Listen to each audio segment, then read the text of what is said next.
स्वागत है आपका। इन दिनों रमजानुल मुबारक के मौके पर जगह जगह दावते इफ्तार पार्टी का आयोजन हो रहा है और एक तरह से देखा जाए कि इस राजनीतिक माहौल में जिस तरह से दावते इफ्तार पार्टी दे करके लोगों को कौमी एकता का संदेश दिया जा रहा है, आपसी भाईचारा का पाठ पढ़ाया जा रहा है और लोगों को आपस में रहने के लिए एक अच्छी शिक्षा दी जा रही है, यह प्रयास अपने आप में काबिले तारीफ है।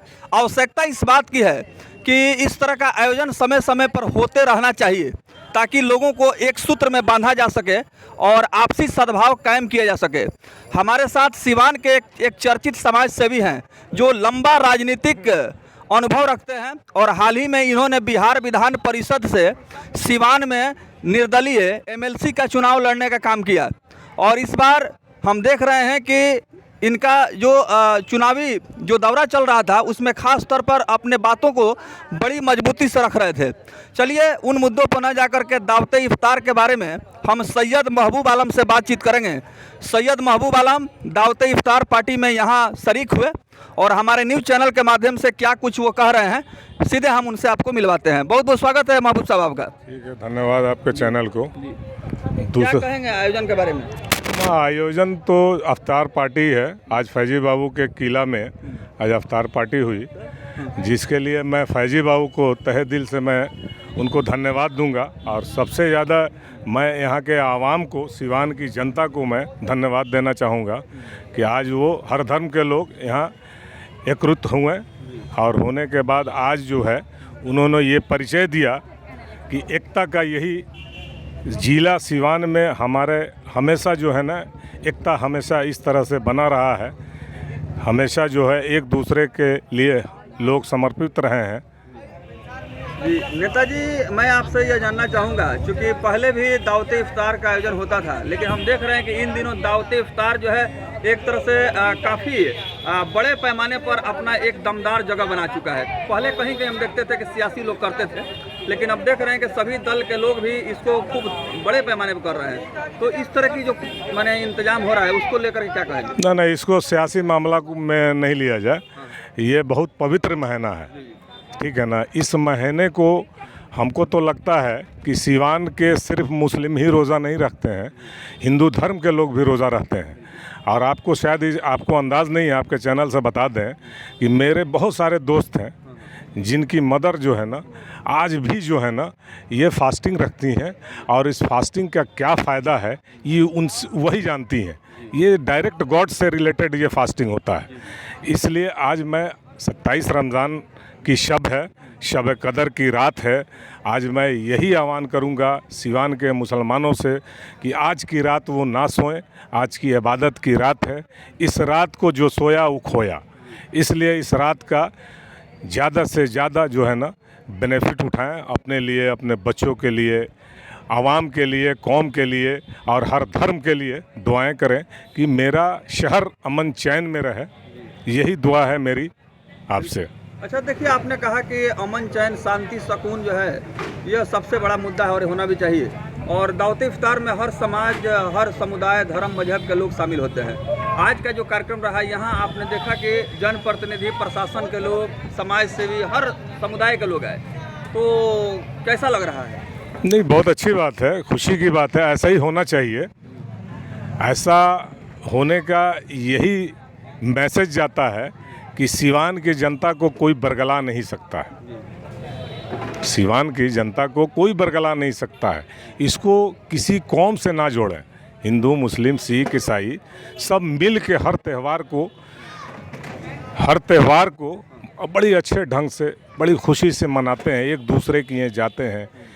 इसलिए हम यही कहेंगे सिवान की जनता को किसी भावना में ना आए। भावना बनने की कोई ज़रूरत नहीं है। इसलिए कि इंसानियत बहुत बड़ी चीज़ है। सच्चाई और अच्छाई के साथ ज़िंदा रहिए। बहुत छोटी सी ज़िंदगी है मेरे दोस्त, बहुत छोटी सी ज़िंदगी है और इस ज़िंदगी को जो है ना थोड़ा करीब से आप इस चीज़ को समझ लें। जिस रोज़ इस चीज़ को आप समझ लेंगे ना तो आप किसी भी धर्म को, चाहे किसी भी मज़हब को आप कभी गलत नहीं कहेंगे। लोगों ने बहुत कुछ कहा, कोई माइक उतार रहा, कोई माइक चढ़ा रहा।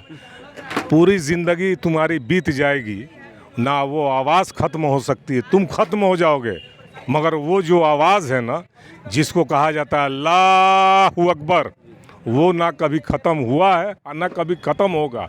चाहे वो मस्जिद की आवाज़ हो, चाहे किसी मंदिर की घंटी हो। तुम्हारी कहाँ ताकत है, तुम्हारी क्या औकात है कि तुम उसको बंद कर दो। अरे तुम खुद ख़त्म हो जाओगे, मगर वो ख़त्म नहीं हो सकता है। धर्म कभी ख़त्म नहीं होता है, इसलिए उसको छेड़छाड़ ना करें। और सबसे बड़ी चीज़ ये कि उसको छेड़छाड़ करेंगे तो ये जान जाइए कि इस धरती पे ऊपर वाला ने किसी को बख्शा नहीं है, चाहे किसी धर्म के लोग हों। इसलिए सारे धर्म के, किसी के आस्था के साथ खिलवाड़ नहीं किया जाए, किसी के भी आस्था के साथ, चाहे वो किसी धर्म के लोग हों। हम लोग मंदिर में भी जाते हैं, ऐसा नहीं है कि नहीं जाते हैं, वहाँ भी प्रोग्राम होता है तो जाते हैं। हम लोग जो है गुरुद्वारा भी जाते हैं, हर जगह जाते हैं। मानने की बात है, आप मानिए, आप जिस धर्म से उस धर्म को मानिए, मगर किसी धर्म के साथ उल्लंघन ना करें। ये चंद मिनटों का चीज़ है, भावना ना भड़काएं। भावना में मत जाएं। जिस रोज एक हिंदू का मतलब समझ जाएगा ना, हिंदू का मतलब हिंदू समझ जाएगा, हिंदू का मतलब क्या होता है, उस चीज़ को पहले हिंदू लोग, चाहे किसी धर्म के लोग, उस चीज़ को समझ लें। अगर गीता का एक लाइन अगर पढ़ लें ना, मैं तो अभी तो नहीं, आपके चैनल को बता दूं कि ईद बाद मैं एक इंटरव्यू देने वाला हूं, जिसमें कि एक जो है ना, हर मंदिर में गीता का पाठ बच्चों को पढ़ाया जाएगा। जिस दिन बच्चे गीता का पाठ पढ़ लेंगे ना, जिस रोज गीता का पाठ पढ़ लेंगे, उस दिन सारा नेतागिरी लोगों का ख़त्म हो जाएगा। जितना नेतागिरी लोग कर रहे हैं ना, भावनाओं के साथ खेल रहे हैं ना, वो चीज़ ख़त्म हो जाएगा। आज क्या कारण है कि मुसलमान के 7 साल के बच्चे कुरान शरीफ पढ़ते हैं और हिंदू के बच्चे गीता का एक लाइन नहीं जान, उनके कहने का मतलब पेरेंट्स नहीं जानते हैं। क्यों मजबूर हो रहे हो यार?